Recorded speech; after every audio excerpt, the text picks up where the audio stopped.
Olá, seja bem-vindo a mais um vídeo do canal do Professor Kleber Paixão.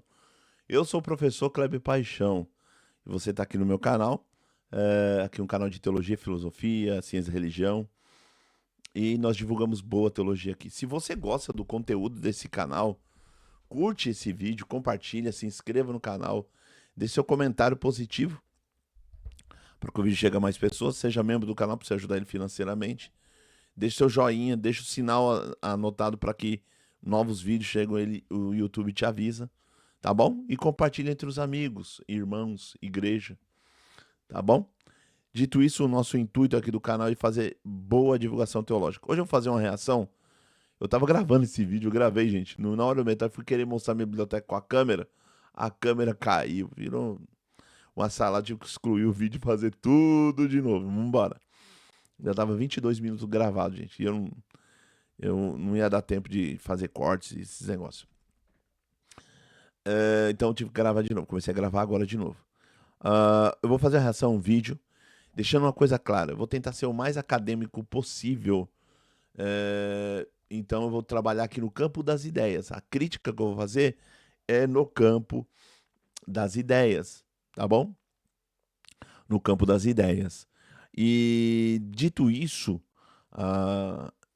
o vídeo que eu vou fazer uma reação é do pastor César Cavalcante, onde ele levanta essa questão: teologia bíblica, estudos bíblicos e teologia sistemática. Teologia sistemática é filosofia, e ele faz essa crítica. Eu discordo dele.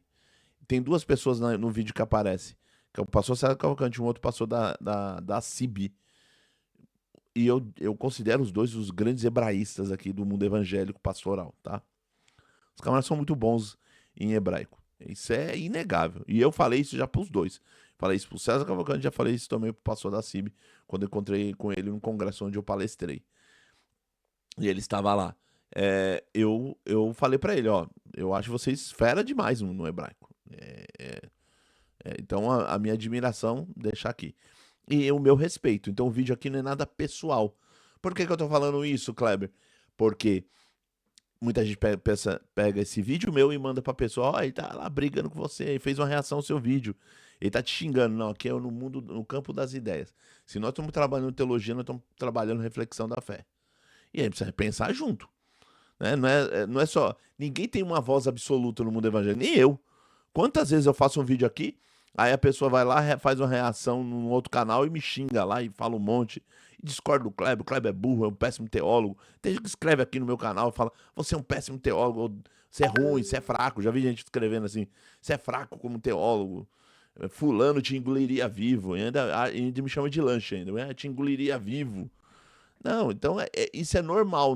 Nós somos pessoas públicas e isso é super normal. Eu, como um teólogo público, acadêmico, eu tenho que entender isso. Então aqui, o que eu vou fazer aqui é com todo respeito, não é nada pessoal. Então vamos lá fazer a reação do vídeo? Vamos, Kleber, então bora lá. Vamos lá aqui. Opa, aqui é meu WhatsApp. Vamos lá. Vamos aqui, olha aí que interessante.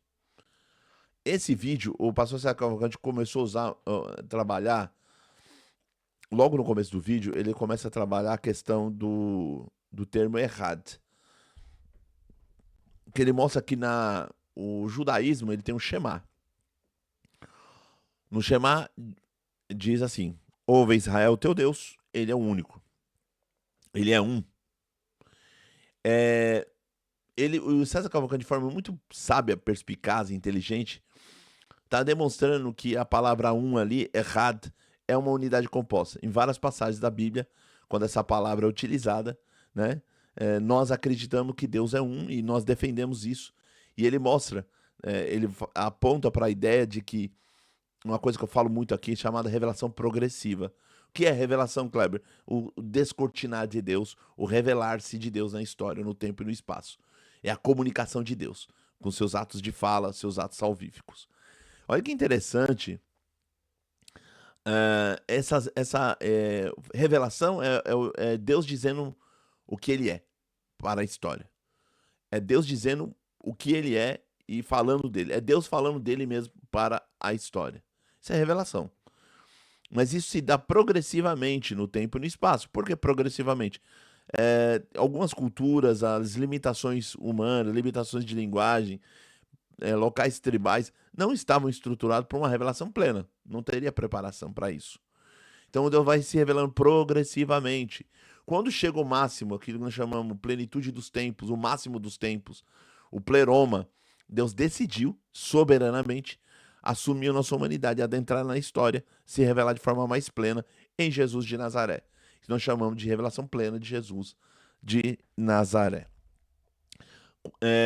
E aí o César Cavalcante aponta para isso e mostra que várias passagens do Antigo Testamento, Errad é uma unidade composta. Por que ele menciona várias vezes em várias passagens? Por quê? Porque na exegese você conta as vezes que aquela palavra aparece e como ela é utilizada naquele contexto. E é assim que se faz teologia, é assim que se faz exegese, não tem jeito. Tem que fazer essa contagem de palavras. Aparece tantas vezes a palavra Errad nos textos do Antigo Testamento. Quantas vezes ela aparece apontando para uma ideia de uma unidade composta? Mais de tantas vezes. Quando acontece isso, aí você pode partir de um pressuposto e falar, então, na maioria das vezes a palavra aponta para uma unidade composta. E assim que faz exegese, o César Cavalcante de forma brilhante vai fazendo isso. No outro vídeo eu estava já fazendo isso, ponto a ponto, mas vai ficar muito grande o vídeo. E aqui eu vou começar o vídeo a partir da crítica dele. Que ele começa a fazer uma crítica a qual eu discordo. Vamos lá. Fica uma unidade composta, tá certo? Uma unidade composta de mais de um. E qual na verdade, qual é o problema? Vai aqui uma crítica, né? Eu dirijo uma organização teológica que tem bastante alunos. Qual é o problema? O problema é que as pessoas querem fazer teologia, mas na verdade eles estão ensinando filosofia. Ele vai levantar essa bola, a qual eu discordo dele, no campo das ideias da Gina, não é nada pessoal. Que o que muitas escolas fazem é ensinar filosofia e não teologia. E não é assim. Né? Daqui a pouco não vamos falar mais, não é assim. A filosofia, a teologia, ela dialoga com a filosofia. Aliás, a teologia, ela dialoga com várias ciências. Ela dialoga um pouco com a biologia, ela dialoga um pouco com a filosofia, com o direito. A teologia dialoga um pouco com a ciência da religião, que é uma outra área epistêmica. Ela dialoga com várias outras áreas. Ela dialoga com a mística. A teologia, ela dialoga com várias outras áreas. E não, não necessariamente ela é isolada. Ela só tem uma intersecção. Lógico, a teologia ela tem um método próprio, um método teológico próprio. Ela tem um objeto próprio de pesquisa, que é um paradoxo, né? Porque Deus é o objeto de pesquisa da teologia. Só que Deus não pode ser um objeto. Deus transcende a ideia de objeto. Deus não pode ser dissecado num laboratório. E é por isso que a teologia ela trabalha com paradoxos, né? E a teologia utiliza muito das ferramentas filosóficas. E aí no decorrer do vídeo eu vou mensurando isso. Vamos lá, vamos falar. Explicar por quê. Porque é o seguinte, as pessoas, elas definem Deus primeiro. Primeiro elas definem Deus. O que é um Deus? Um Deus faz isso, isso, isso. Ok. E aí, a partir desse momento que eles definem Deus, quando aparece um ser, esse ser aqui é divino. É só eles pegarem esse gabarito que eles decidiram e falar, vamos ver se esse Deus passa no nosso gabarito. Então, se alguém se candidatar à vaga de Deus, é só você pegar o pessoal da teologia e falar, deixa eu ver o gabarito de vocês, vamos ver se esse aqui passa. Se passar... Não é questão que as pessoas definem Deus e aí passa por um gabarito. Não é desse jeito. Vamos lá. A gente precisa entender. A gente precisa sentar e pensar. A igreja não surgiu do nada na história. O cristianismo, a fé cristã, não apareceu do nada. Não acabamos de falar da fé cristã revelada de forma plena em Jesus.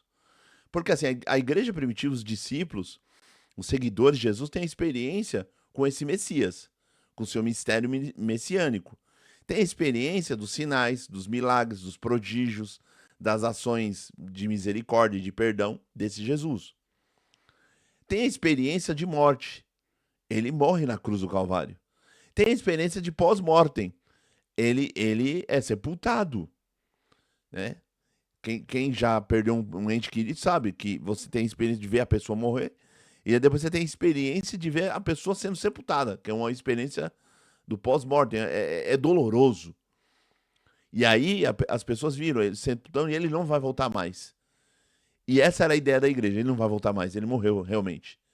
E aí no terceiro dia tem a experiência da ressurreição. Tocamos o ressuscitado. Ele ressuscitou. Ele venceu os mortos. Ele venceu a morte. Então, ele é o ressurreto. Agora nós temos a experiência do ressurreto. 40 dias entre nós. Assunto aos céus, a igreja tem essa experiência. Então a igreja está em quê? Estado de êxtase, de adoração, estado cultico, de louvor. Isso o Alice McGrath demonstra muito bem na sua sistemática. Então, e outros teólogos também. Só que a igreja começa a ser atacada. Ela começa a ser atacada externa e internamente. Finalzinho do primeiro século, começo do segundo. Ela começa a ser atacada externamente pelos filósofos do Império Greco-Romano, questionando a fé cristã, os costumes cristãos, a tradição cristã, os ritos cristãos. Começa a ser questionado. A ceia do Senhor começa a ser questionado. E também começa a ser atacado por dentro porque a igreja começa a pensar diferente do que Deus se mostrou, Deus se revelou.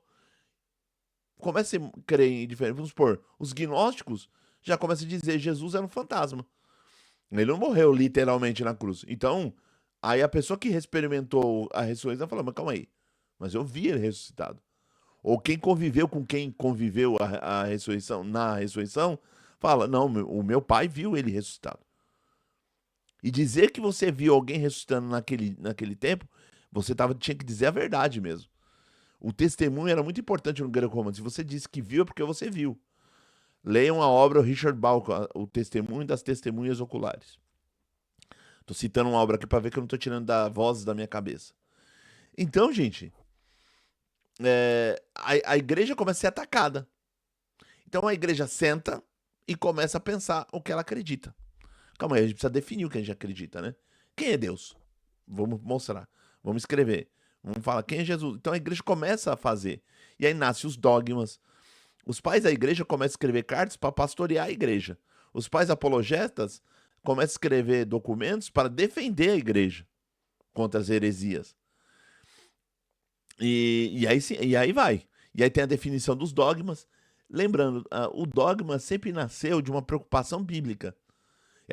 O dogma não nasceu de uma preocupação filosófica. E isso é um grande engano. O Robert Lenton, daquela capinha amarela ali, ó, ele fala a mesma coisa. Esse autor aqui que eu li, que é um livro introdutório, li essa semana, até postei no meu Instagram, do Michael Hiking, Dando Glória à Trindade Consubstancial. Um ensaio sobre a quinta essência da fé cristã. Muito introdutório, mas muito bom. Ele fala a mesma coisa que eu tô falando aqui. A preocupação era bíblica. Era defender o que já tinha sido escrito, o que foi deixado pelos apóstolos, o que foi deixado pela uma tradição, um depósito de fé, aquilo que o apóstolo Paulo vai chamar de depositum fidei, depósito da fé. Então, nesse sentido, meus irmãos, a igreja não tira isso do nada, ela começa a refletir.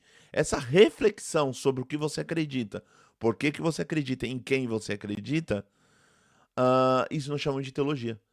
É a fé em estado de ciência, é a fé em estado de pensamento, de reflexão, de razão, entendeu? Então não nasceu do nada, não surgiu do nada. Teologia sistemática não apareceu hoje. O problema é a teologia sistemática, porque o certo é a teologia bíblica.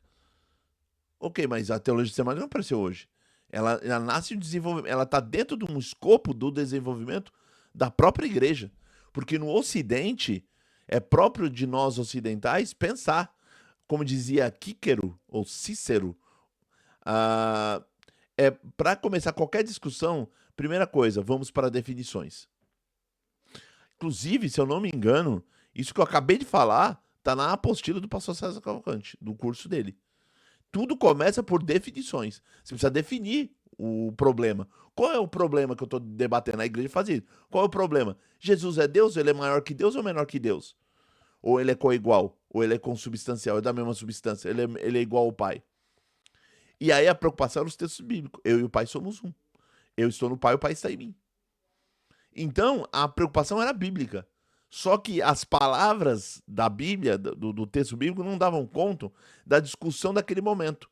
Porque na discussão daquele momento, o idioma era o grego, o pensamento era racional, era filosófico.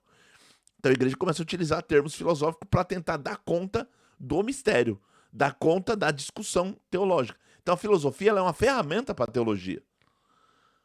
Hoje há discussões que todo teólogo necessariamente tem que saber de alguma coisa de filosofia.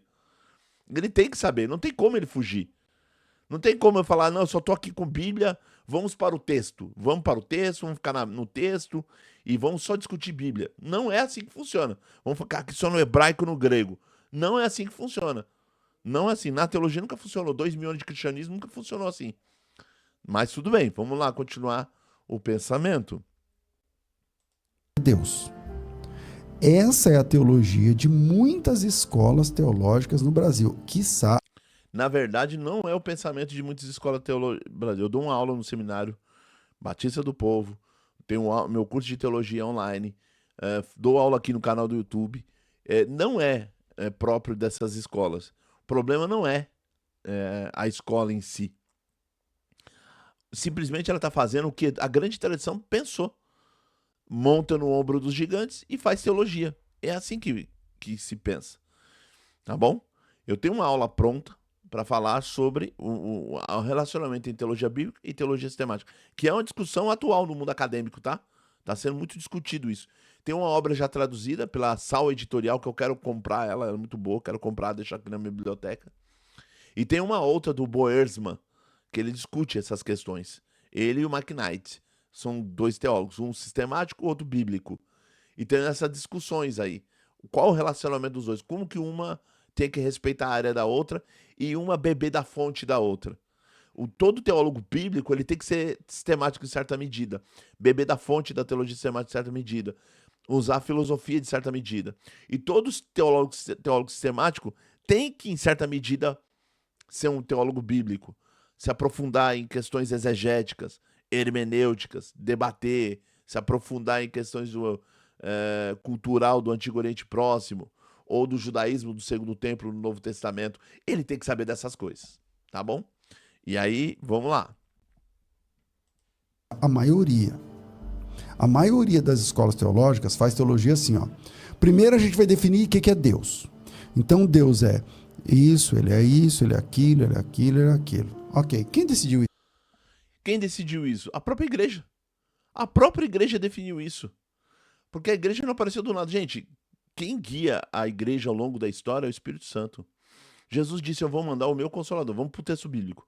Eu vou mandar o meu Consolador e ele vos guiará em toda a verdade. Quem guia a igreja até o presente momento para que ela não erre, nem teologicamente, nem exegeticamente não erre, e que não cria heresias, quem guardou a igreja dentro da ortodoxia é o Espírito Santo. Ele que guia em toda a verdade. Vou dar um exemplo.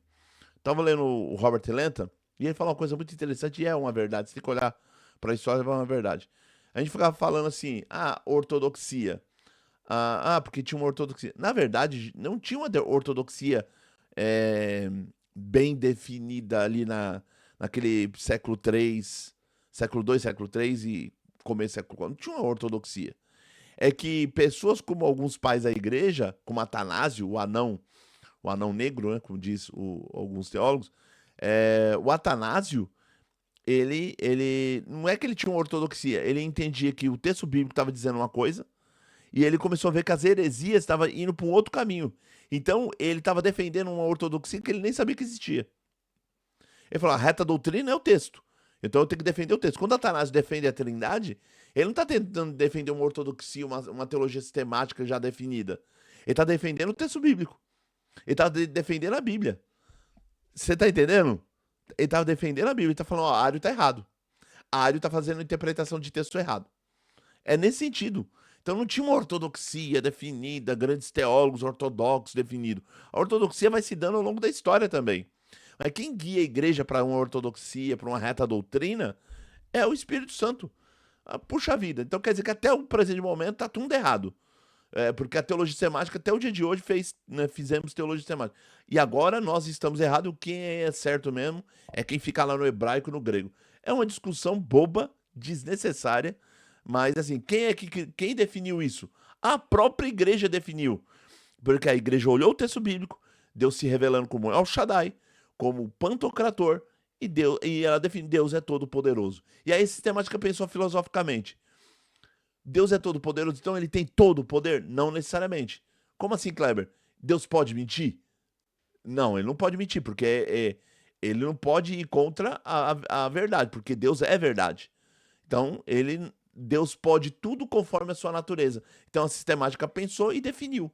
Deus tem todo o poder e ele faz tudo conforme a sua natureza. Ele não pode ir contra a própria... Ele não pode criar um Deus maior do que ele não possa combater. Ele não pode criar uma pedra que ele não possa carregar.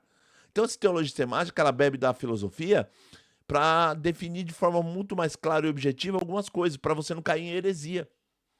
Porque Deus tem todo o poder. Você pode olhar para o texto e falar, Deus tem todo o poder, Deus é o Shaddai. Então, Deus pode mentir. Então, Deus mente, à vontade. À torta direita, Deus mente. Deus pode mentir, porque ele pode tudo. Tá vendo? Que a sistemática, ela te protege, ela te blinda para você não cair em heresia. Então, e não interpretar o texto errado. Então a gente toma muito cuidado com isso, né? Quem criou esses conceitos? A própria igreja, olhando o texto bíblico, olhando a revelação registrada de forma inspirada no texto bíblico. Vamos lá. Isso. As pessoas decidiram isso. Então elas decidiram isso e acabou. Então a partir do momento que eles decidem o que é Deus, agora eles vão para a Bíblia com essa reguinha que eles decidiram, com esse gabarito. Na verdade, o movimento é o contrário. Os teólogos sistemáticos primeiro foram para o texto, principalmente os pais da igreja, eles foram primeiro para o texto e definiram o que era Deus. E isso ficou guardado. Quando os teólogos de hoje vão fazer teologia, ele pressupõe isso e ele tenta enxergar isso na Bíblia, como os antigos fizeram. Então, o movimento é o contrário. Mas vai chegar na mesma verdade. Vai chegar na mesma verdade. Eu tinha um orientador meu lá no Mackenzie, ele até ficou cego. Um grande teólogo, reformado, presbiteriano, passou presbiteriano. E eu fiz uma pergunta para ele um dia provocativa. Eu tinha já uma concepção minha, mas eu fiz uma provocativa. Ele disse, professor, vamos supor que hoje eu abandone toda a teologia sistemática, a filosofia, abandone tudo. Eu vou olhar para o texto. Eu vou chegar à verdade que Deus é uma trindade? Ele falou, vai. Você vai ler o texto, vai pesquisar no hebraico, no grego, você vai chegar à verdade que Deus é uma trindade. Entendeu? A ideia de que Deus é uma trindade não é uma questão de filosofia. É uma questão que a própria Bíblia aponta. A verdade que Deus é trinitário está lá. Igual tem muita gente que fala assim, eu não concordo com a palavra trindade. Ele presta um desserviço ao mundo evangélico. Ele presta um desserviço à teologia. A pessoa se diz teólogo falando que concorda com o termo trindade. O termo trindade não está na Bíblia, mas o termo foi necessário criar ele para definir, para mostrar, porque senão qualquer outro termo poderia ser ambíguo. Né? Em vez de ser uma trindade, poderia ser uma díade. Só o pai e o filho. E aí você não inclui o Espírito Santo como Deus. Então o termo trindade é um termo técnico que foi necessário, importante para a história da igreja e ficou. Então, ir contra o termo é desnecessário, é um contrassenso e é um desserviço à teologia. Falar que o termo é horrível, que não presta, que não define, é um desserviço à teologia. E a gente vai falar, o único candidato que vence essa disputa é o Deus bíblico. Só que, qual é o problema? O problema é que existem outros textos antigos, né? Não tem só a Bíblia Sagrada como texto antigo. Você tem, por exemplo, as tabuinhas de argila, por exemplo, da Babilônia, são 20 e poucas, eu não lembro agora de memória, que você tem a história de Uptinapistin, por exemplo. E aí se você vai com essa reguinha lá, você vai achar um Deus lá também. Aí nós caímos um perigo falacioso. Vamos lá. Na verdade, a gente não tem que ter essa reguinha. Essa reguinha, a regra de fé nossa, a nossa regra de fé e conduta é a Sagrada Escritura. Então, o Deus definido pelos teólogos sistemáticos foi definido a partir dele mesmo, e aí agora eu vou olhar na Bíblia para achar Deus lá. E se eu olhar nessas tábuas, eu vou achar. Se eu achar na cultura chinesa, eu vou achar um outro Deus. Então, tem vários deuses. Mas nenhum se compara a esse que se revelou na Sagrada Escritura. Porque quando dizemos que Deus tem todo o poder, nós enxergamos isso na Sagrada Escritura. Já nessas tábuas a gente não enxerga. Já na cultura egípcia, nós não enxergamos um Deus todo-poderoso. Na mitologia grega, os deuses gregos, eles têm paixões infames como qualquer ser humano. E isso você não enxergará no Deus cristão. O Deus cristão não trai. O Deus cristão não é invejoso. O Deus cristão não é maldoso. Você vai encontrar muito isso nas mitologias gregas. Invejoso, colocando pedra de tropeço em outro. Sabe? Você não vai encontrar nada disso. Então a gente toma muito cuidado com isso. Lá nas outras culturas tem outros deuses. Mas nenhum se compara com as Sagradas Escrituras. Então essa reguinha de falar quem é Deus, a igreja que definiu que a igreja é a partir da revelação. Então, quando ela define quem é Deus, é a partir da revelação. Teologia se faz a partir da revelação. Então, quando nós olhamos a revelação e comparamos a revelação bíblica com outras culturas de divindades e tudo mais, de outros povos, o cristianismo é incomparável. Não dá para colocar na mesma medida, não dá para colocar no mesmo escopo. Então, é nesse sentido. Mas vamos lá. Porque qual é o problema? O problema é que as pessoas, elas ensinam filosofia, mas falam que é curso de teologia. A teologia verdadeira, a teologia bíblica, ela se faz da seguinte forma. Então, ele fala assim, as pessoas ensinam filosofia, mas não ensinam teologia verdadeira. Aí que é um perigo. Quem define que é teologia verdadeira? Na verdade, a teologia bíblica é uma área específica da teologia, no geral. E a teologia sistemática é uma outra área da teologia. E a teologia histórica é uma outra área de teologia. Então a teologia, ela se divide em vários... porque eu vou dar um exemplo. Ficar discutindo sobre escatologia é teologia? Eu concordo que é teologia. Mas alguém poderia, segundo esse argumento, dizer, não é teologia não. Porque escatologia está falando de algo que não aconteceu. Como que você sabe o que aconteceu? Como você sabe que a igreja vai passar pela grande tribulação? Ou como que você sabe que a igreja não passará pela grande tribulação? Não, Kleber, eu sei disso porque eu olho o texto da revelação. É uma questão hermenêutica. É uma questão de interpretação do texto bíblico. Você está entendendo? Que a gente cai num erro. A gente tem que tomar muito cuidado quando a gente fala uma coisa. Se a gente levar as últimas consequências do nosso argumento, a gente cai numa falácia. Então a gente tem que tomar muito cuidado com isso, gente. E aqui eu falo com todo respeito ao César Cavalcante, ele é um grande hebraísta, mas a gente está trabalhando em teologia, e eu sou um acadêmico, eu preciso trabalhar a teologia. Estou refletindo junto com vocês aqui. Então isso é um perigo. Isso é um perigo. Tá? Eu entendo a fala dele, a crítica dele. No mundo acadêmico existe uma discussão até que ponto teologia bíblica é bom e teologia. Agora, teologia verdadeira... Não tem teologia verdadeira. Teologia verdadeira é aquela que se fundamenta na Sagrada Escritura. E a teologia sistemática também se fundamenta na Sagrada Escritura. É que os teólogos bíblicos acusam que o sistemático não é bíblico.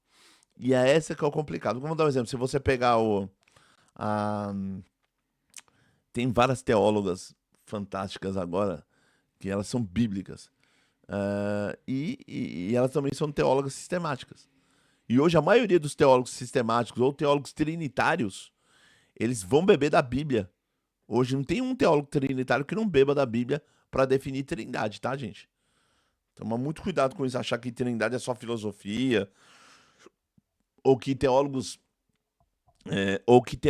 aí sistemático não lê Bíblia.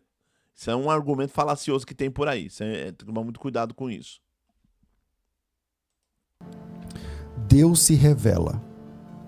E como é que Deus se revela? A partir do que ele faz.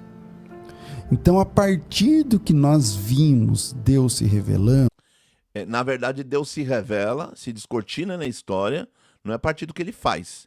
É a partir do que ele faz e fala, porque o falar de Deus também é um agir. Nós chamamos isso de atos de fala. Quando Deus fala, Deus está agindo. Então, Deus se revela nos atos salvíficos e também nos seus atos de fala, tá bom? Por isso que é importante salientar isso. É que a gente entende o que Deus gosta, o que Deus não gosta, o que Deus faz, o que Ele deixa fazer e tal, tal, tal. Então, para mim, a teologia confiável, ela é ato segundo, não é ato primeiro. Primeiro Deus se revela. E a partir do que Deus se revela, nós nos recolhemos a nossa pequenez e a gente fala assim, esse é o Deus que se... Então, foi exatamente isso que a igreja fez. A igreja não fez o contrário. A igreja e os teólogos ao longo da história, os medievais, os pais da igreja, os reformados, os grandes teólogos do século XX, eles não fizeram teologia a partir da cabeça deles e depois vamos olhar ver o texto bíblico se bate com o que eu falo. Não é assim. Eles começaram a refletir biblicamente e a partir depois dessa reflexão, aí você começa a se aprofundar na reflexão teológica. Lógico, gente, a teologia, a reflexão da fé, ela não é inerrante, ela não é inspirada. Inerrante e inspirada é a Bíblia. Só que para você ler a Bíblia, como ela é um texto narrativo, com várias que ali narra de forma completa o drama da salvação, carece nós sempre de uma interpretação. Vai carecer sempre de uma questão de hermenêutica. Então você precisa interpretar o texto bíblico. Então o sistemático, ele também depende do texto bíblico para definir o que Deus é. Ele não faz das vozes da cabeça dele. Teologia sistemática não nasce, vou olhar primeiro a filosofia, para depois olhar o texto bíblico. Não existe isso. Principalmente hoje no mundo acadêmico. No mundo acadêmico, a maioria dos teólogos sistemáticos, ele olha primeiro o texto bíblico, define a partir da Bíblia e depois começa a usar ferramentas filosóficas para definir filosoficamente. Se revela, ok. Então, a partir de então, a gente elabora um discurso para viver a vida a partir do que está revelado. Um certo filósofo, ele dizia, teólogo, ele dizia o seguinte, filósofo, ele era ateu. Ele dizia assim, ele era ateu, ele ficava falando sempre sobre por que Deus não existe, por que Deus não existe. Um dia um teólogo perguntou para ele, por que a existência de Deus te incomoda tanto? Por que você fica lutando contra a existência de Deus? E ele respondeu assim, ele falou, porque se Deus existe, logo existe um jeito de viver a vida. E quem viver a vida diferente daquilo vai estar em maus lençóis com esse Deus, se ele... Isso aqui, essa história que ele está contando, não sei que filósofo ou teólogo que disse isso, mas isso nós chamamos de padrão moral. Se Deus existe, existe um padrão moral que ele se revelou e se comunicou na história. Existe um jeito de se viver com esse Deus, porque Deus é um Deus relacional, existe um Deus e também existe um jeito que esse Deus se agrada que nós convivamos com ele, que é o reino de ponta cabeça. Como assim, Kleber? Conviver com Deus é perder essa vida para ganhar a outra. Viver a vida desse reino é enquanto todo mundo odeia, você perdoa. Se alguém rouba a tua capa, você dá a túnica. Se alguém pede pra você andar tanto com ele, você anda 2 tantos com ele. Se alguém te dá um tapa, não faz, você dá outra face para bater. É o reino de ponta cabeça. É nesse sentido, é o paradoxo cristão. Você perde aqui para ganhar a vida eterna. Então existe um jeito, existe um padrão moral de se viver e de se relacionar com esse Deus. E que foi revelado em Jesus de Nazaré. Então, a problemática da existência ou não, ou da inexistência de Deus, perpassa pela ideia moral. Realmente existir. Então, para mim, eu leio o texto bíblico, a Bíblia para mim é a revelação. Quando eu digo que a palavra único, lá, errad, em hebraico, é unidade composta, é porque vez após vez no texto bíblico, tirando de 700 ocorrências, tirando talvez umas 20, o texto é majoritariamente unidade composta. Então, o Moisés podia ter usado uma unidade, uma palavra, que é uma unidade absoluta. Que o Moisés... Aqui ele voltou novamente ao assunto do errad, que mostra que o autor bíblico usou a palavra errad para mostrar... ele poderia ter usado a palavra distinta para mostrar uma unidade absoluta, mas ele usou uma unidade composta. nós vemos aqui um quê de Deus se revelando na palavra errad. E aí, aquilo no Antigo Testamento, apesar que eu não gosto muito de trabalhar a Trindade a partir dessa questão do errad, e não gosto também da questão do Gênesis, porque eu vejo ali um plural majestático. Mas a passagem assim mais importante é do anjo do Senhor, o Malak e Yavé, o anjo do Senhor, e aqueles três que visitam Abraão. E Abraão se ajoelha diante de um. Né? Então, essas passagens são mais que eu vejo aquilo que em latim vamos chamar de vestigium trinitatis, vestígios da Trindade no Antigo Testamento. No Antigo Testamento vemos vestígios do Deus unitrino. No Novo Testamento você não tem nada evidente, mas está latente, né? Latente. A doutrina está latente. E aí depois, na sistematização do pensamento, nós vemos a doutrina mais patente e mais evidente, né? Por que eu tiro da latência e coloco na evidência? Para deixar mais claro. E aí, como que eu faço isso? Conceituando, colocando definições, entendeu? Usando termos técnicos. Então eu tiro da latência para a evidência e para a patência. Você está entendendo como funciona? Mas tudo bem, vamos lá. Ele já usou essa palavra, existe essa palavra na Bíblia, mas ele usa uma unidade composta. Então nós cristãos entendemos que essa unidade composta, a gente consegue enxergar ali mais de uma persona dentro dessa unidade chamada Deus. Então Deus é uma unidade, mas essa unidade se compõe de mais de uma pessoa. Por isso Deus fala no plural. Então Deus fala no plural na Bíblia. A questão do plural aí na Bíblia vai mais... Ele é um exegeta, ele sabe disso. Quem sou eu para querer ensinar o padre a rezar a missa? Mas assim, se você pega o Walter Brueggemann, que é um grande teólogo do Antigo Testamento, ele vai mostrar que o próprio autor, os autores bíblicos do Antigo Testamento, eles usam sempre, na maioria das vezes, quando vai falar sobre Deus, é sempre no plural. É sempre no plural. Porque o hebreu, ele sempre vai escrever no plural, na maioria das vezes, para dar ênfase a alguma coisa. Porque como ele não tem um superlativo, ele coloca no plural para dar ênfase. Por isso que é santo, santo, santo, santo. Ele não tem um santíssimo, então ele vai usar santo, santo, santo é o Senhor dos Exércitos. A repetição ou colocar a palavra no plural é para dar ênfase àquela situação ou àquele momento. Então, por isso que também, duas características dos escritos do Antigo Testamento. Quando vai falar sobre Deus é sempre no plural. E também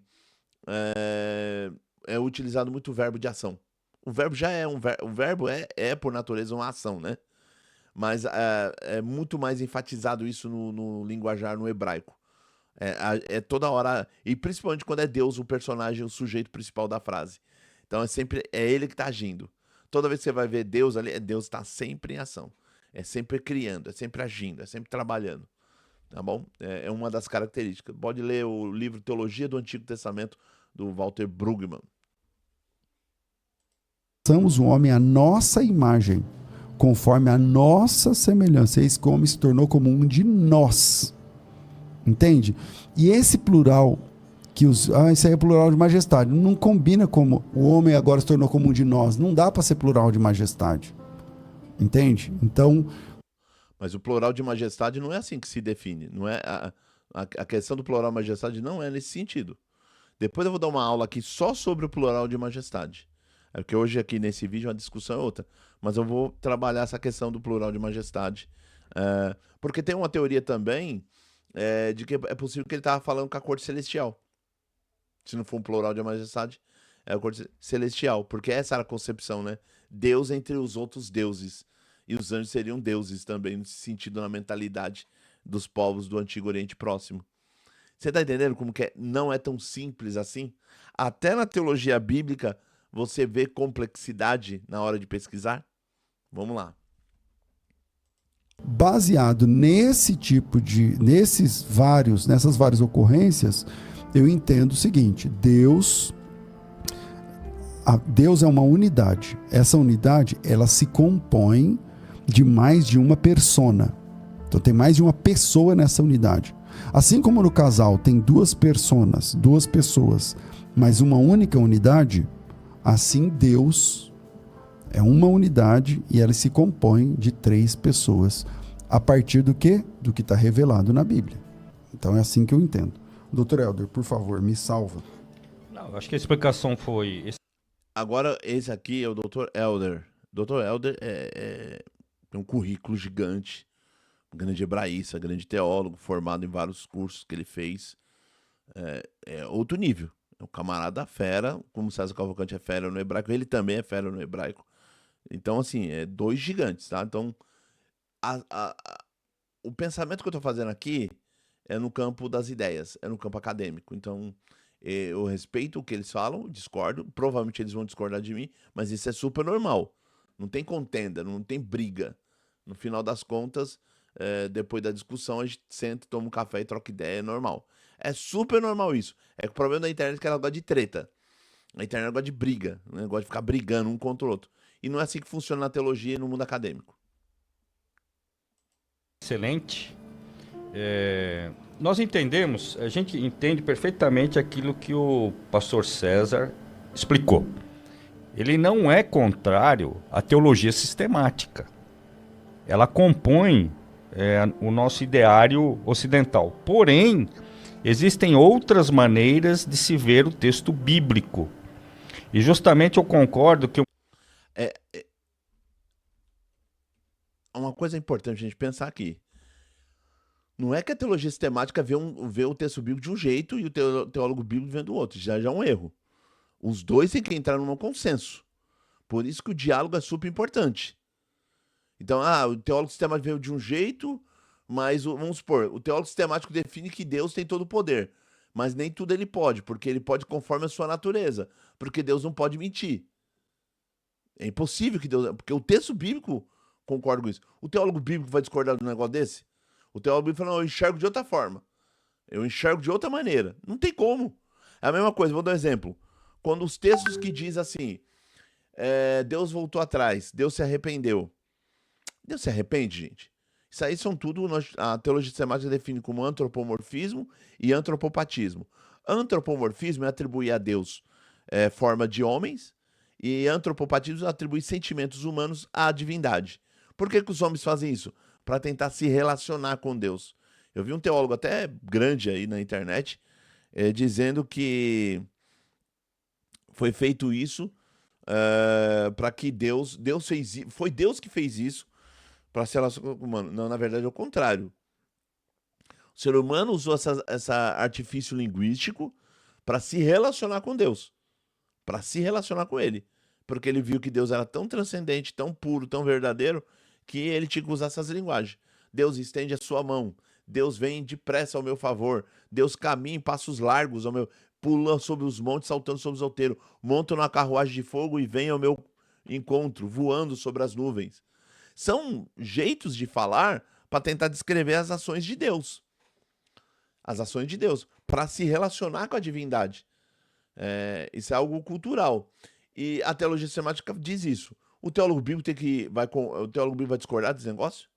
Apesar que eu vi um dia um teólogo bíblico falando uma baita de uma besteira, dando a entender que Deus se arrepende. Aí é complicado. Quando você diz que Deus volta atrás e Deus se arrepende porque aí o teólogo bíblico falava assim, não, porque o texto está dizendo isso, eu tenho que concordar com o texto. Então ele não fez exegese, não olhou o contexto cultural, a linguagem do Antigo Oriente Próximo. Ele não fez o papel dele como teólogo bíblico. Ele não fez.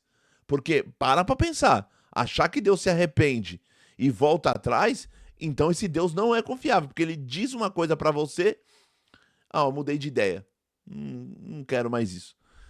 Vamos supor, nós, cristãos, enxergamos que Deus entende por bem que o homem case com uma só mulher, né?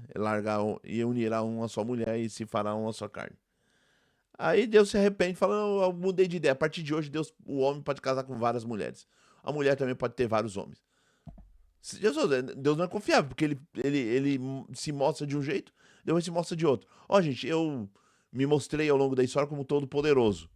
Mas a partir de hoje eu vou querer mostrar que tem coisas que eu não tenho poder, não tenho todo o poder. E por causa disso eu já vi até na internet teólogos bíblicos caindo na falácia de dizer que realmente nem tudo Deus tem poder. Tem coisa que não está no escopo dele. Ou seja, ele diminuiu Deus.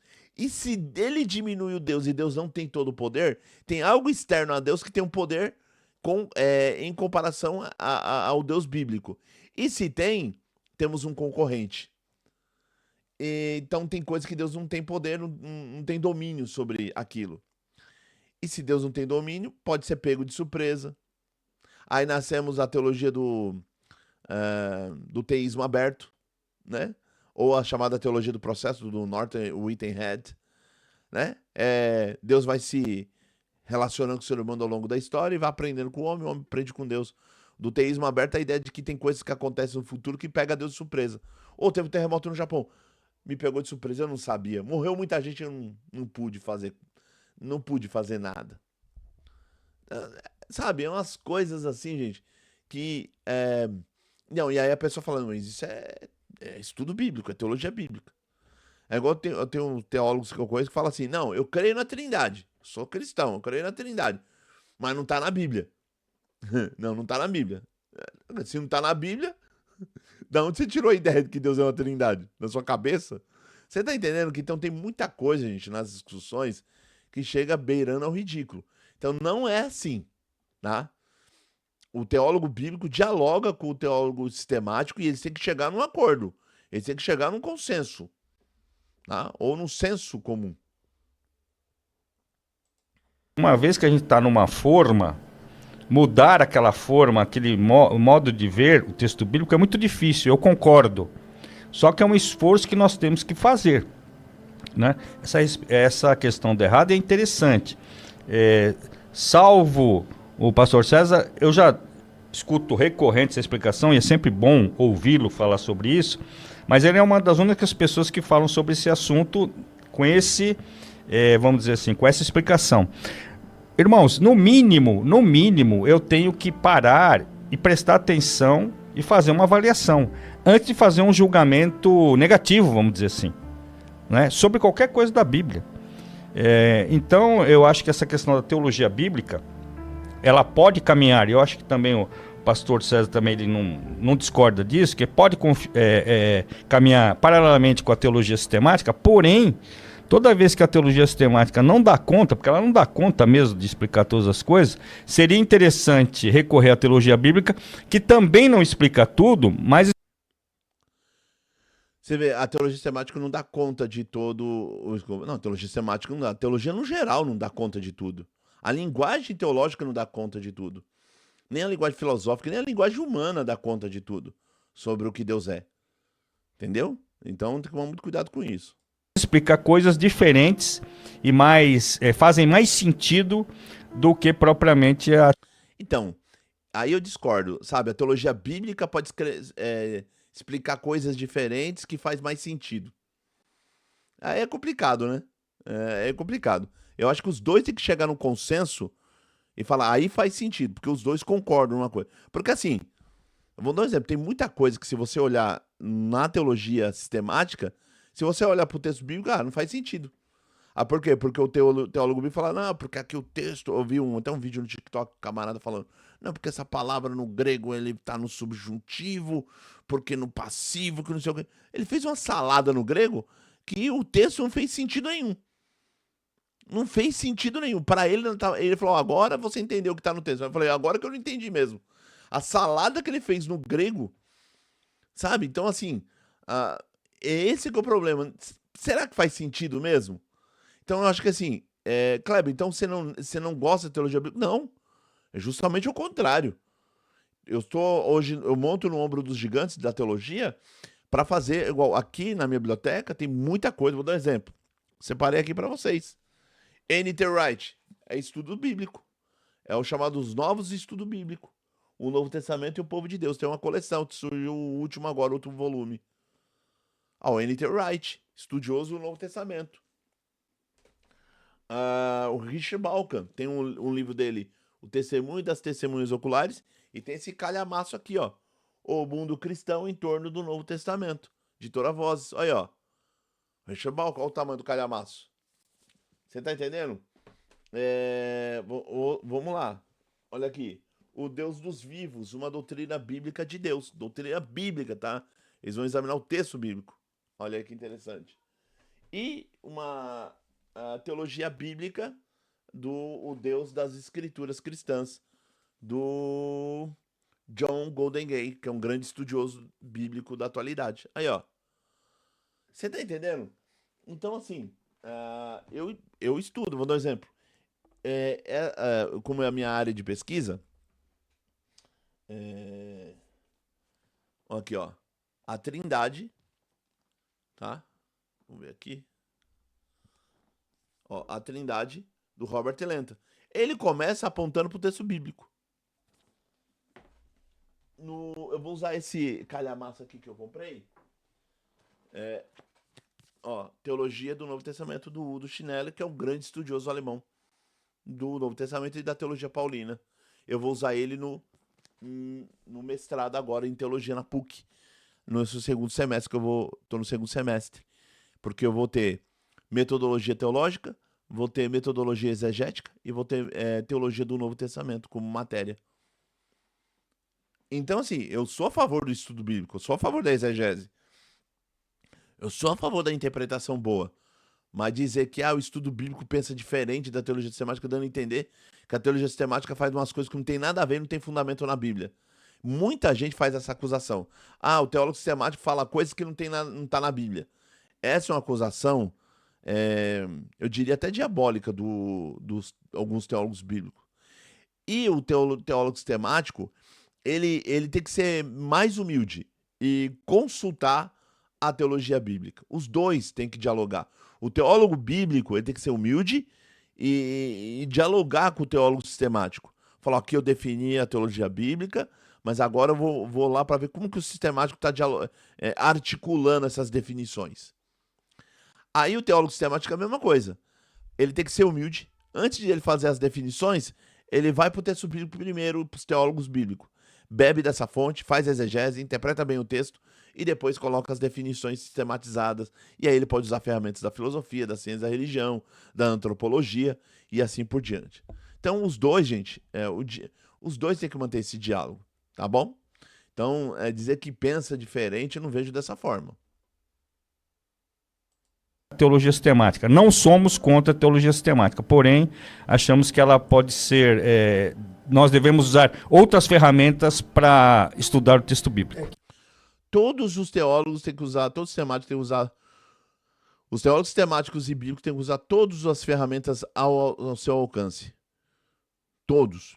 Ó, eu não sou um hebraísta, mas eu aqui no meu computador, eu tenho o Bible Logos. E no Bible Logos eu consigo consultar os originais.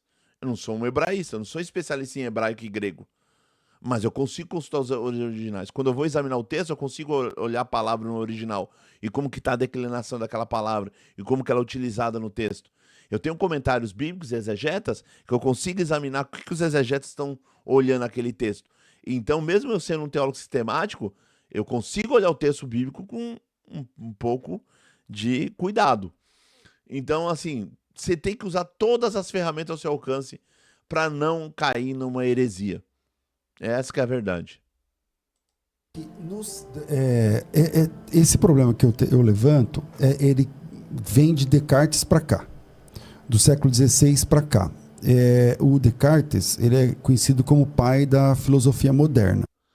Não só o pai da filosofia moderna, ele é o pai da subjetividade, né? Porque ele joga na subjetividade do indivíduo a questão do conhecimento. O grande problema que eu vi, por isso que eu falo, foi falado da filosofia. Quando ele foi definir filosofia de Descartes, e a dúvida metódica de Descartes, né? Porque tudo tem que passar pelo critério da dúvida que ele utilizou, porque ele queria saber o que é realmente um conhecimento verdadeiro.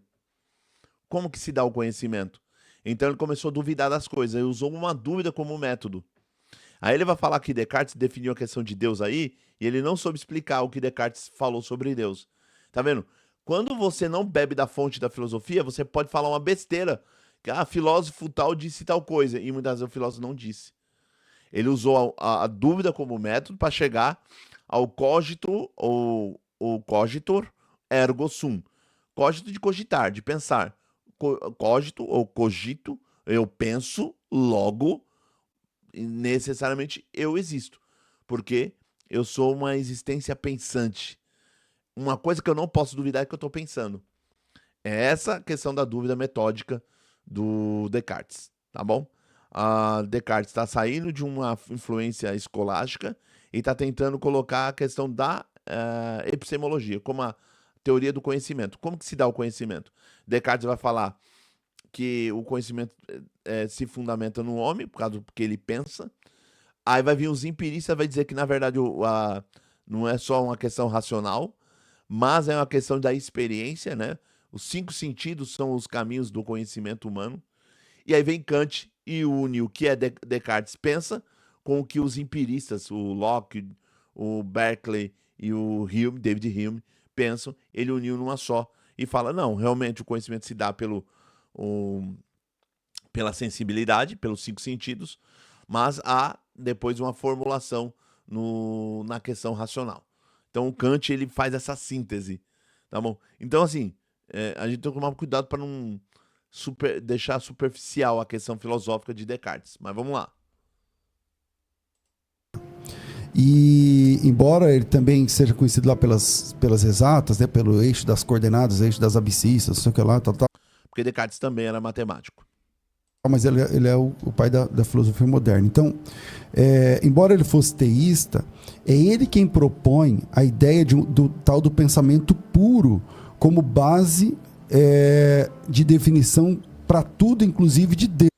Não é que é pensamento puro, é que Descartes queria saber o que era conhecimento. O que é um conhecimento verdadeiro? Como que eu conheço verdadeiramente? O que eu posso dizer que realmente é verdadeiro? E aí ele usa o chamado dúvida metódica, usa a dúvida como método, né? Então eu vou duvidar de tudo. Será que isso realmente... eu faço tal coisa, será que é isso mesmo? Deus existe, mas será que eu não estou sendo enganado por um Deus aí maligno que está tentando me enganar? Então ele vai começar duvidando, colocar dúvida. Mas ele não faz isso por maldade, é uma questão filosófica, gente. Não é uma questão aqui, então ele fala que Deus é um ser maligno que pode enganar o ser humano. Não, ele fez uma dúvida. Será que eu não estou sendo enganado? É igual até hoje em dia na internet fala, será que tudo isso que nós estamos aqui vivendo não é uma Matrix? E de vez em quando existe a falha da Matrix? Como que eu sei que existem outras mentes? Eu não consigo provar que existem outras mentes. Eu sei que tem a minha mente.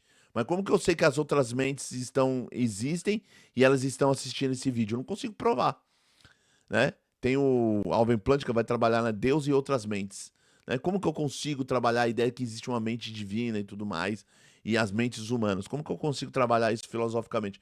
Gente, é uma questão filosófica, não é uma questão teológica que Descartes estava fazendo, mas vamos lá. Deus. O fato é o seguinte, ó, eu não quero ficar filosofando. Antes de Descartes... E assim, eu vejo também muita gente na internet com medo. Não quero ficar filosofando. Qual o problema de filosofar? Parece que cristão não filosofa. Parece que não existe uma filosofia cristã. E é justamente o contrário.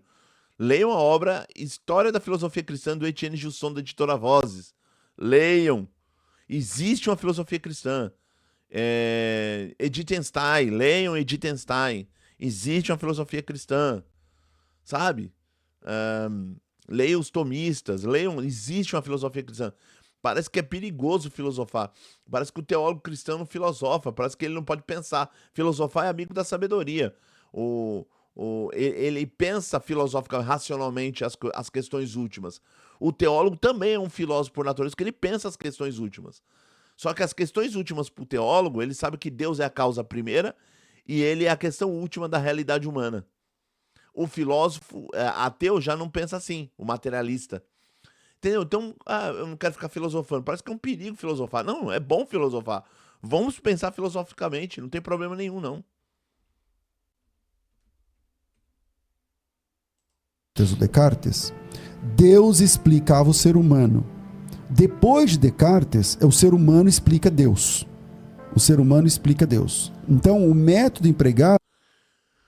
Não é que Deus explicava o ser humano e Descartes é o homem que explica Deus. Não é isso. Discordo totalmente. Isso não é o que o pensamento filosófico de Descartes. Eu sou pós-graduado em filosofia e eu posso dizer isso com seriedade. Descartes não pensava isso.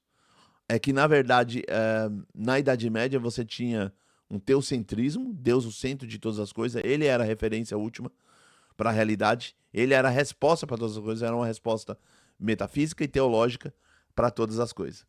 A partir da modernidade, Descartes, pensando filosoficamente, ele fala que não, o centro de tudo é o homem é a centralidade de tudo, ele é o referencial. Então, é a partir do pensamento humano e da razão humana que eu consigo pensar a realidade. Então, saio de um teocentrismo para um antropocentrismo. Tá? Não é que antigamente Deus definiu o homem e depois o homem define Deus, não é isso. Mas vamos lá. Consiste em colocar de lado tudo para que tudo se torne objeto de dúvida, inclusive Deus. Então ele começa, por exemplo, duvidando dos sentidos. E se o que a gente pode ver não é a verdade? E se o que a gente pode sentir não é a verdade? Isso aqui ele está falando da dúvida metódica. A dúvida metódica, as dúvidas metódicas, usando a dúvida como método para analisar o conhecimento.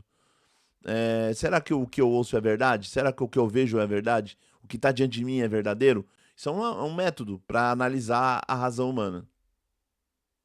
O que a gente pode isso aqui lá não é a verdade. E aí ele passa a pôr tudo sob suspeita, inclusive Deus. Tipo assim. Não é que é suspeita, ele coloca em suspensão de juízo. Ele não emite um juízo, é verdadeiro ou é falso. Então ele coloca em suspensão, inclusive a existência de Deus. Mas aí vamos ver qual a conclusão que o César chega. O Descartes fala assim, tá, e se Deus for maligno? E se ele estiver me enganando? Na verdade não é que for Deus maligno, ele falou, e se Deus for um gênio maligno? Não é que Deus é maligno.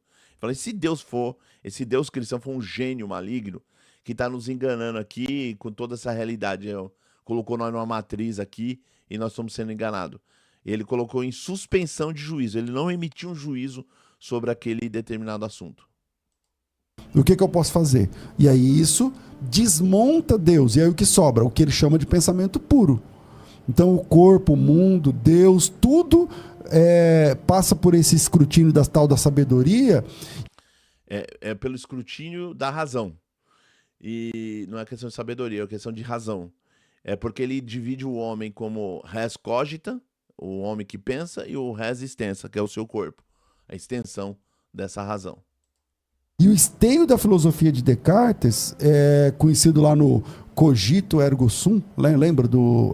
Cogito ergo sum. O cogito ergo sum. De cogitar, de pensar. Penso, ele chega a concluir, quando ele coloca tudo em dúvida, aí ele fala, será que eu duvido? Eu duvido. Eu duvido. Eu tenho uma dúvida e eu também penso. Eu penso. Aí ele fala, se eu penso, eu não posso duvidar disso. Eu não posso duvidar que eu estou pensando. Se eu não posso duvidar que eu estou pensando, qual o critério? Eu sou um ser racional. Então, se eu não posso duvidar que eu estou pensando, que eu raciocínio, então eu existo. A prova da minha existência é que eu penso. Penso, logo existo. Então, ele chega a uma inferência desse raciocínio. Entendeu? Então, não é que ele... E aí ele percebe que a razão é um referencial para as coisas. Ele colocou tudo em suspensão de juízo e agora ele entende que pensar é um critério para dizer que ele é um ser que existe. Ele pode provar a existência dele. Sim. Penso, logo existo. Logo existo. Aquilo é a redução da realidade a pensar, o que ele chama de pensamento puro. Então, o problema é que, para chegar no tal do pensamento puro de Descartes, você abriu mão de todos os sentidos, você abriu mão de todas as possibilidades, você abriu mão de tudo. E aí você constrói uma régua agora. Na verdade, sim, se você for a leitura de um filósofo, tem que pensar o contexto dele, o contexto de onde que ele está agindo ali filosoficamente. Então, Descartes, ele está pensando como moderno. Por isso que ele é o pai da modernidade. Ele está pensando como moderno. Então, ele está tentando ver o que abarca. Então, ele viu a razão. Gente, Descartes é 100% certo? Logicamente que não. Mas Descartes, ele vai ser confrontado pelos empiristas ingleses. O John Locke, o Berkeley e o David Hume. Que vai falar, não, na verdade o conhecimento se dá pelos sentidos e não pela razão. Então, assim, calma, muita calma nessa hora. Você constrói uma régua para dizer assim, Deus, para ser Deus, ele tem que ser isso, ele tem que ser aquilo, ele tem que ser aquilo, ele tem que ser aquilo. E aí você constrói uma régua, e aí com essa régua construída, vamos dizer que você quer essa régua. Com essa régua construída, aí você fala, Jesus falou que era Deus. Aí você pega essa régua, vamos medir, vamos ver se ele passa nessa régua. Na verdade, segundo o pensamento de Descartes, não foi feito isso. O que foi feito isso foi no iluminismo kantiano. Kant começa a dizer que o critério tem que ser racional. O iluminismo, como movimento, dizia que tudo tinha que passar pelo crivo da razão. E aí vai nascer, dentro do próprio protestantismo, a crítica, a exegese crítica, a interpretação crítica dos textos bíblicos. E vai passar a Bíblia pelo crivo da razão. E aí eles começam a duvidar de um monte de coisa. Inclusive que Jesus é Deus. Por isso que eles vão trabalhar a questão do Jesus histórico. Então, calma, eu acho que foi o iluminismo. Eu acho que ele confundiu as bolas dos eventos filosóficos. O iluminismo, principalmente advindo do iluminismo kantiano, né? Que o Kant vai colocar em suspensão de juízo a ideia de trindade. Que se eu não tenho um alcance racional sobre a trindade, eu não posso falar nada sobre ele. Então ele disse que eu não poderia falar nada sobre a trindade. Por isso que Schleiermacher, um grande discípulo de Kant, um kantiano por excelência, na sua sistemática ele vai colocar a trindade lá em último. Deixa o que eu não posso falar, deixa lá em último. Eu vou falar de outras coisas sobre Deus, mas a trindade coloca lá em último. Tem que tomar muito cuidado. Precisa, sabe, gente, teologia do século XX, as raízes da teologia do século XX, a gente tem que estudar filosofia, iluminismo, tem que saber tudo isso para depois entrar nessas discussões que o César Cavalcanti tentou entrar e não conseguiu. No meu outro canal que eu criei sobre filosofia, vou ministrar uma aula só sobre Descartes. Vou deixar lá. E vai ter uma aula também só sobre o iluminismo, como ele influenciou a teologia cristã. Só que quem decidiu essa régua? Você. Ou seja, antes de Descartes, antes dessa ideia da filosofia, Deus descrevia o homem. Agora é o homem que descreve Deus. E ele Isso é um reducionismo. Não foi assim. Descartes nem estava pensando em fazer isso. Isso é um reducionismo que a filosofia de Descartes não está dizendo isso. Mas vamos lá. Parte do tal do pensamento puro. Entende? Então, para mim... ele esqueceu de mensurar, de dizer que Descartes, depois que ele chega, ele vai trabalhar a questão de Deus. E aí ele vai trabalhar o argumento ontológico de Anselmo e melhorar um pouco ele. Ele vai dizer assim... Se eu penso, aí a minha mente pensa, então eu existo. Aí eu falo, vamos lá, então o que está dentro do meu pensamento? Eu penso, de forma resumida aqui, tá, gente? Bem grosso modo. Eu penso um Deus infinito. Se eu penso um Deus infinito e a minha mente é infinita, mas a minha mente é finita, minha mente é finita, mas pensa um Deus infinito, logo, esse Deus tem que existir na realidade, não só no meu pensamento. Porque minha mente finita não poderia elaborar ou criar uma ideia de um Deus infinito. Então esse Deus ele não só existe na minha mente, mas deve existir também na realidade. Então Descartes, depois que ele chega, usa o critério da dúvida, e chega a ideia de que o pensamento é importante, que a razão é importante, aí ele vai pensar a questão de Deus. Então não é que Descartes negou a existência de Deus. Descartes era filho da escolástica também, do seu tempo, estudou de um colégio, acho que é La Flèche, não lembro direito o nome do colégio, que era um colégio, se eu não me engano, depois eu vou confirmar, um colégio jesuíta, se eu não me engano. Então ele era fruto do conhecimento teológico da época dele, ele teve acesso à teologia escolástica, filosofia escolástica. Só que agora ele está pensando em outros moldes. Você tá entendendo? Então, assim, toma cuidado muitas vezes quando for pensar filosofia. Por isso que muito teólogo critica a filosofia, mas aí quando vai falar de filosofia, fala de forma equivocada. Isso é um problema. E esse problema vai além, por exemplo, quando você analisa algumas máximas do calvinismo, você vai ver que aquilo lá não é teologia, é filosofia. Então, por exemplo, a máxima a gente fala assim, ó. Aí eu discordo, porque assim, Não é que as máximas. Eu sei porque eu entendo o César Cavalcante, que ele critica o calvinista, que ele não é calvinista e ele não gosta muito do calvinista. Isso eu sei porque, né, falou para mim no particular, ele não é muito fã dos calvinistas. Mas assim, você tem que pensar que as definições calvinistas. Primeiro, eu vou dar um exemplo. As institutas de Calvino, vamos ser honestos intelectualmente. As institutas de Calvino ele não tinha uma ideia de fazer uma ideia filosófica, tá? As institutas de Calvino, por mais que ele escreve bem, porque ele é um humanista. Por que ele usava palavras difíceis e tudo mais? Porque o Calvino ele era um humanista, né? Renascentista. Então ele é fruto do seu tempo. Então, um grande erudito. Mas ele tentou ser bíblico. O Calvino, na sua época, ele era um grande exegeta bíblico. Ele tinha noções de hebraico, de grego, porque ele participava do movimento ad fontes, né? Voltar às fontes. Inclusive, na questão bíblica, a fonte bíblica é o hebraico e o grego, o aramaico.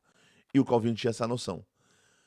Então, o Calvino é um grande exegeta. E na sua instituta, ele cita toda hora texto bíblico. Se você acha que a interpretação dele foi boa ou não, é outros 500, como dizia meu saudoso pai. Mas ele foi bíblico. Posteriormente, no século XVII, você vai ter a criação das grandes dogmáticas e sistemáticas reformadas. Por quê? Porque nós estamos agora no mundo onde os reformados estão passando pelo processo da chamada escolástica reformada. E aí eles começaram a beber de Aristóteles novamente. Então os conceitos de lógica, de metafísica aristotélica é colocado no jogo para tentar abarcar a realidade do mistério. O mistério está lá, está na Bíblia. Mas como que eu abarco essa realidade? Vou dar um exemplo. O mistério da predestinação. É um mistério que está na Bíblia. Você não foi inventado por Calvino. Não foi inventado pelo Kleber. Está lá no texto bíblico. Paulo utiliza o termo. O termo está no original, no grego. Está lá. Ninguém pode negar que o termo está lá. Agora, como que isso funciona? A Bíblia não deixa claro. E a especulação teológica vai criar termos técnicos, metafísicos, para tentar definir esse mistério. Ou cercar esse mistério na questão dentro do dogma. Você está entendendo? Não é tão simples assim como o pessoal fala na internet. A gente precisa tomar muito cuidado com isso. Mas tudo bem, eu entendo e respeito, mas não vejo dessa forma.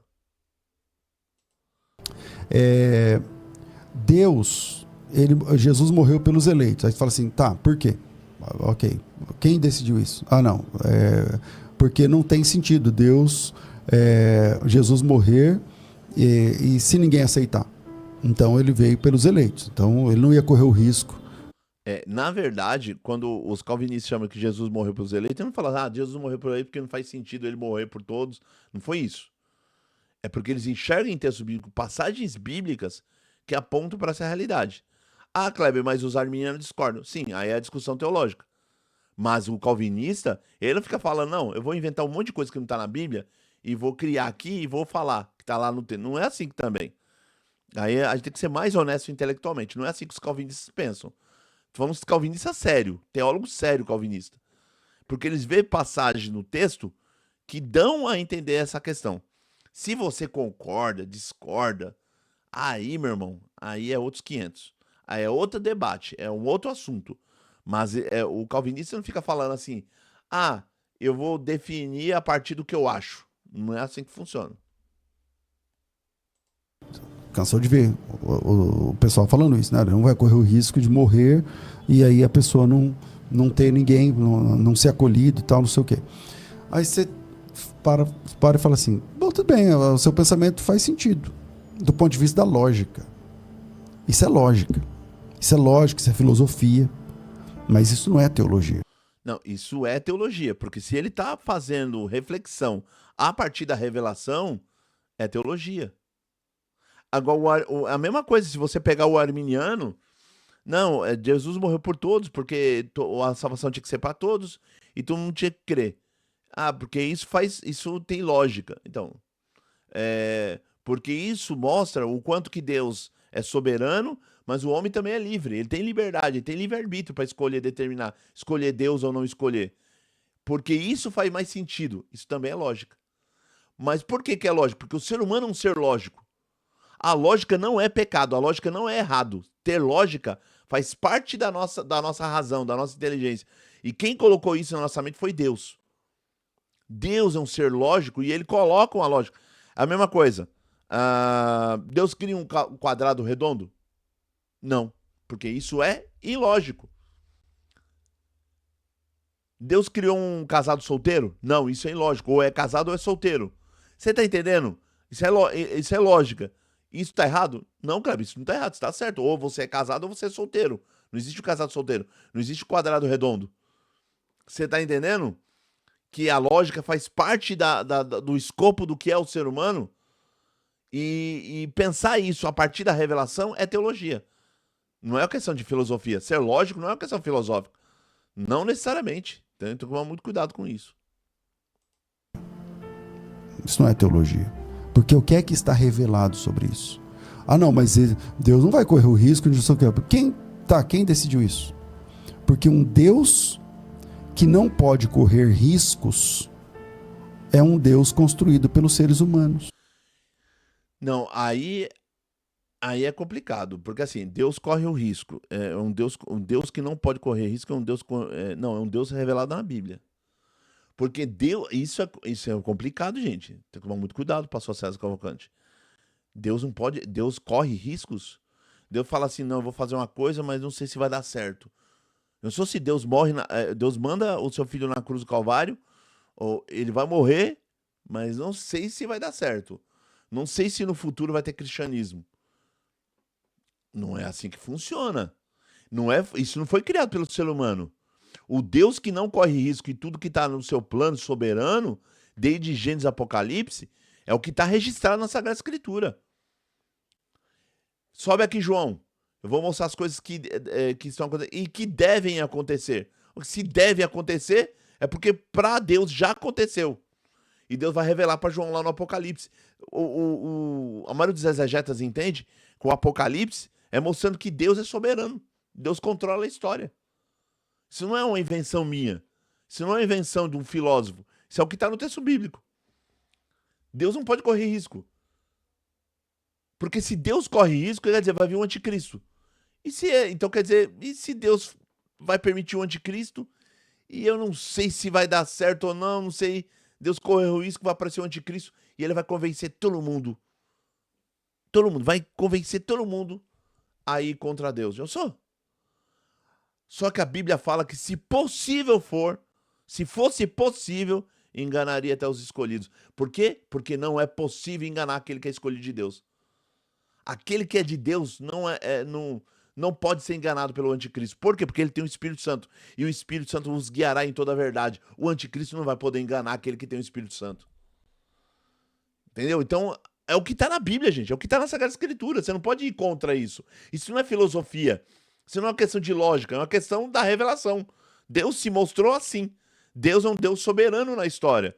Deus não pode dizer, não sei, vou fazer uma coisa aqui e vou correr o risco. Vou salvar o Kleber aqui, mas não sei se até o final o Kleber vai ser fiel. Não sei. Não sei se ele dá uma vacilada ali, não sei. Depois ele pode ir lá voltar atrás, não sei. Deus correu um risco desse jeito, meu irmão. Ele não é confiável. Então, tem que tomar muito cuidado, gente. A gente tem que tomar muito cuidado. Porque dependendo do que a gente fala sobre teologia, a gente beira e flerta com heresia. A gente tem que tomar muito cuidado com isso. Tá bom? Muito, mas muito cuidado. Tá acusando alguém? Não tô acusando ninguém. Eu só tô falando que a gente tem que tomar cuidado, porque teologia não é brincadeira, gente. Não é um parquinho de diversão. Ela não foi feita para meninos. Teologia é uma ciência que foi desenvolvida dentro da própria igreja. É fruto da fé cristã e da revelação. Então não é coisa de brincadeira. Porque uma fala que você faz ou diz, ou uma atitude, você beira a heresia. Você flerta com a heresia. Deus, gente, Deus não pode ficar. O Deus da Bíblia não fica correndo risco toda hora, não, gente. O Deus da Bíblia é soberano, ele controla a história do começo ao fim. Adão pega e fala assim: ó, o descendente dessa mulher vai esmagar a sua cabeça. Deus já preparou um evangelho, um proto-evangelho. Para Deus, a derrota do inimigo já estava certa. O próprio Jesus disse: o príncipe desse mundo já foi julgado. Já está julgado. Então, assim, Deus não corre risco, gente. A Bíblia não apresenta Deus correndo risco. A Bíblia não apresenta Deus correndo risco. Kleber, mas algumas passagens Deus volta atrás, ele se arrepende. Isso gente, é noção de antropomorfismo e antropopatismo. Pelo amor de Deus. Então, assim, toma muito cuidado com isso. Um Deus que não pode correr risco, ele fica chateado, é um Deus que os seres humanos criaram. Então eles criaram uma régua dizendo Deus não pode correr risco. Então ele com essa régua se mede e se aprova se é Deus ou se não é Deus. Entende? Então muito do que as pessoas ensinam nas filosofias, nas teologias hoje é na verdade filosofia. Mas a gente Então, aí eu finalizo meu vídeo dizendo, não, tudo que se ensina hoje é teologia. Só que é teologia sistemática que dialoga, que usa termos técnicos da filosofia. A teologia é uma ciência que dialoga com as outras ciências. Entendeu? Então, não é filosofia. Eu sei porque eu sou filósofo e teólogo e eu posso te garantir que não é filosofia, né? Porque se você usar filosofia mesmo, a filosofia secular, filosofia ou dos gregos, Platão e Aristóteles, ou a filosofia moderna e tudo mais, o Deus não está na jogada. Deus não está na jogada. O dogma cristão não está na jogada. Você só vai ter isso na filosofia cristã. E aonde você encontra, Kleber? Nos pais da igreja, na filosofia medieval, entre os grandes medievais, Tomás de Aquino, Duns Scotus, Scotus Origen, os pais da igreja, Agostinho de Hipona, Gregório de Nazianzus, Gregório de Nissa, Orígenes e assim vai. E aí você vai encontrar também nos reformados, o Calvino, o próprio Lutero, o Calvino, o Beza e outros teóricos. Você vai encontrar nos reformados escolásticos, né? Como Torrentini, exemplo, Torrentini. E nos grandes teólogos do século XX, os teólogos ortodoxos do século XX. Outro exemplo, católico, Karl Rahner, von Balthasar, Karl Barth no protestantismo e assim por diante. E também nos ortodoxos, Bulgakov, Florinsky, Florevinsky e assim por diante. Então, os grandes teólogos, aí você vai encontrar uma filosofia cristã. Você vai dar um exemplo, o Etienne Jusson, grande filósofo que eu citei agora há pouco. Então, assim, existe uma filosofia cristã. E a filosofia cristã, ela também trabalha as questões teológicas e trabalha questões da revelação. Ponto. Ponto. Tá? Ponto. Sabe, não é filosofia. O que estão ensinado aí nos seminários não é filosofia, é teologia. Tá? Vai por mim. E vai por mim e pelos grandes teólogos. Porque senão, dá a entender que nenhum seminário presta. Dá a entender que nenhuma escola de teologia, faculdade de teologia presta. E não é bíblica. Qual seria? A dele não é, porque se você pegar as apostilas, tá ali. Agora há pouco fui gravar o vídeo, caiu a câmera, mas não vou me chamar na câmera não. Tem as apostilas do próprio pastor César Cavalcante. Vez e outra, quem escreveu a apostila, que são os teólogos que ele contratou, vez e outra, os camaradas citam filósofos e teólogos ao longo da história. Tá errado? Ele cita Cícero. Tá errado? Não. Tem Tomás de Aquino, cita vários autores. Tá errado isso? Não. Na bibliografia tem várias filosofias cristãs. Tá errado isso, Kleber? Não. Porque é assim que se faz teologia. Então não é filosofia, é teologia. Só que a teologia, fazendo intersecção com a filosofia, dialogando com a filosofia, com a antropologia, com a ciência da religião, dialogando com biologia, dialogando com direito, dialogando com várias áreas do conhecimento. E usando ferramentas filosóficas. Mas a teologia, ela também é bíblica, porque ela usa o referencial bíblico para fazer também o seu trabalho. E eu falo muito, 1h23, eu sei que ninguém vai assistir, mas se assistiu até o final, aprendeu um pouquinho mais. Deus abençoe vocês, curte o vídeo, compartilhe, se inscreva no canal, deixe um comentário. Gente, o meu curso de teologia está em promoção. Se você chegou até o final aqui, me chama no WhatsApp, vai estar na primeira descrição. Está em promoção, 2 parcelas de R$50. E lá você vai aprender teologia. E vai aprender um pouco de filosofia também. Tá bom? Então, venha comigo, venha. Confie e venha estudar teologia de verdade. Deus abençoe a todos. #rumo a 50 mil manos querendo Deus. Amém.